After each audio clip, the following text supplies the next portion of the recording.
let's do something interesting today. Today, we're going to talk about my greenhouse. Specifically, we're going to talk about installing a radiant floor in my greenhouse. Now, I'm using a couple of different ways to heat this greenhouse. A radiant floor is one of them. The other is I've actually got a radiator attached to a fan, which draws heat in the spring, fall, and winter from my wood boiler. Now, wood boiler kicks out a lot of heat, so I'm hoping this will be enough in 40 below to keep my greenhouse warm and keep it running.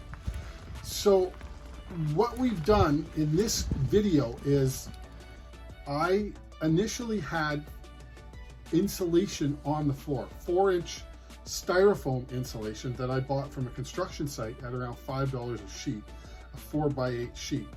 If any of you have bought insulation before, you'll know that's a crazy good deal.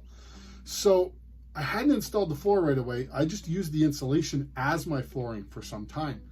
Now, you can't do that for very long, and obviously I want a radiant heat floor. So in this video, you're going to see me unload the plants that I have growing in my greenhouse, and I'm actually quite ahead of everybody else in the season here because we had heat in this greenhouse. Although we didn't have a radiant floor, we had a radiator near the ceiling attached to a fan on a thermostat from my wood boiler in the spring that put a lot of heat into this greenhouse, and it worked to keep the plants going.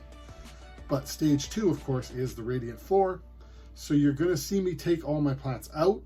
You're going to see me add plastic to the top of the insulation, and the plastic is just the double layer poly scraps that are put together. I mean, plastic is plastic. As long as I got something to hold the sand from the insulation, I'm a happy camper. Then I load sand in and I add Pex so that I can run hot water from my boiler through the floor. And then I add concrete patio blocks on top. I originally was going to pour a concrete floor in this greenhouse, and I thought about it, and I realized concrete blocks are better because if I have a problem, I can take it out and tear it up really easy. So I traded for the concrete blocks. I don't have quite enough. I think I'm 4 or 5 missing, but I'm going to scrounge them up somewhere later. But it turned out pretty good, and I hope you enjoy this video watching me take the stuff out of my greenhouse, build my radiant floor, and at the end of it, I give you a little tour of what it looks like with the new concrete floor in my greenhouse. Simple Tech. That's the name of this channel. We have piles of other videos on greenhouses and growing you can check out after this one in our archives. In particular, there's several videos that you can look at on the build of this greenhouse. You can see how I made the metal struts, how I put them together. You can see how we constructed the base and how we constructed the double inflated poly, how we put it on, how I inflated it, how it works.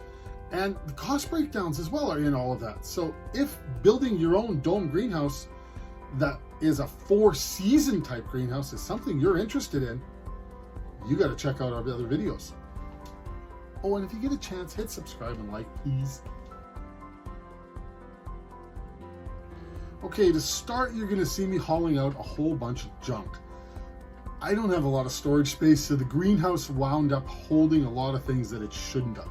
It should just be for growing plants, and there's a lot of extra things in there. One of the things you'll see me hauling out, though, is the buckets I've been collecting. And these are the raw buckets before I cut the tops off and build them into wicking pots. I've got everything in this greenhouse in a wicking pot, so I only have to water once every couple days. Although as the tomatoes get bigger, they want more and more and more water. So I'm actually starting to think about setting up some sort of an automated watering system for them.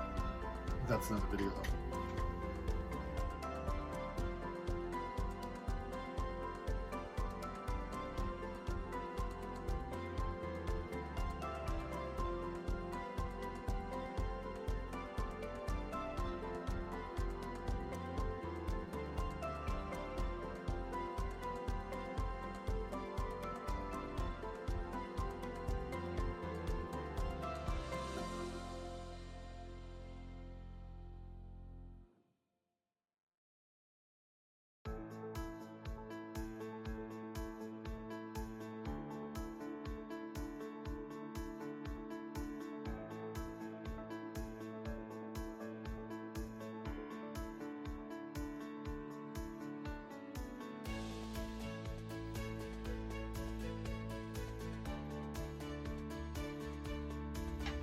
Now, if you watch me shoveling this sand, you saw me doing it in person, I'm not really that fast. I love the fast forward button. But I put probably 6 bucket loads from my Kubota L31, L3901 tractor, sorry about that, into this greenhouse as my heat reservoir or heat transfer method. Anyway, the sand is what we put the PEX on, and the PEX sinks into the sand, and the concrete blocks then sit on top of that. So this is me shoveling away. I paid for this the next day. Believe me, I couldn't move for a day. Thank God I had a swimming pool, because when you swim around in it and you're suspended, it helps your back a lot.